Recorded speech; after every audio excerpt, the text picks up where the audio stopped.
سوئے رہ جانے یا بھول جانے پر نماز کیسے پڑھی جائے؟ سوئے رہ گئے آپ یا بھول ہی گئے نماز. اون بن ابو جحیفہ اپنے والد سے روایت کرتے ہیں کہ آپ صلی اللہ علیہ وسلم صحابہ سمیت سفر میں تھے. وہ سب کے سب نماز فجر کے لیے بیدار نہ ہو سکے اور سورج طلوع ہونے تک سوئے رہے. آپ نے فرمایا تم تو مردہ لوگوں کی طرح تھے، اللہ نے اب وقت گزرنے کے بعد تمہاری روحیں لوٹائی ہیں. یاد رکھو جو آدمی نماز سے سو جائے تو جیسے ہی وہ بیدار ہو اسے پڑھ لے، اسی طرح جو آدمی نماز ادا کرنا بھول جائے تو جیسے ہی اسے یاد آئے اسے پڑھ لے. ٹھیک ہے، یہ نہ کہے کہ اچھا میں ظہر کے ساتھ ملا لوں گا، ظہر کو عشاء کے ساتھ ملا لوں. نہیں، اگر ظہر گئی ہے تو عصر کے ساتھ پڑھ لے، عصر گئی ہے تو مغرب کے ساتھ پڑھ لے، مغرب گئی ہے تو عشاء کے ساتھ پڑھ لے. اس کو اگلے دن یا اگلے سال پہ نہ رکھے.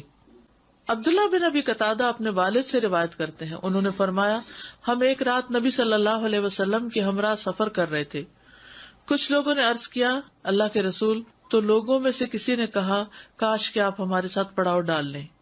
آپ نے فرمایا مجھے ڈر ہے کہ تم نماز کے وقت بھی سوتے رہو. بلال نے کہا میں سب کو جگا دوں گا. چنانچہ سب لوگ آرام سے لیٹ گئے. بلال رضی اللہ عنہ اپنی پشت اپنی سواری سے لگا کے بیٹھ گئے، مگر جب ان کی آنکھوں میں نیند کا غلبہ ہوا تو وہ بھی سو گئے. نبی صلی اللہ علیہ وسلم ایسے وقت بیدار ہوئے کہ سورج کا کنارہ نکل چکا تھا. اب وہ کنارے والی بات آ گئی. آپ نے فرمایا بلال تمہارا قول کہاں گیا؟ وہ بولے مجھے آج جیسی نیند کبھی نہیں آئی. آپ نے فرمایا بے شک اللہ جب چاہتا ہے تمہاری روحوں کو قبض کر لیتا ہے اور جب چاہتا ہے ان کو تم پر لوٹا دیتا ہے. اے بلال اٹھو اور لوگوں میں نماز کے لیے اذان دو. اس کے بعد آپ نے وضو کیا. جب سورج بلند ہو کر روشن ہو گیا تو آپ کھڑے ہوئے اور نماز پڑھائی. یعنی اس وقت جب سورج نکلنے کے بعد آپ اٹھے تو پھر انتظار کیا کہ سورج روشن ہو جائے، جیسے اشراق کی نماز کا وقت ہوتا ہے، اس میں پھر آپ نے نماز پڑھائی.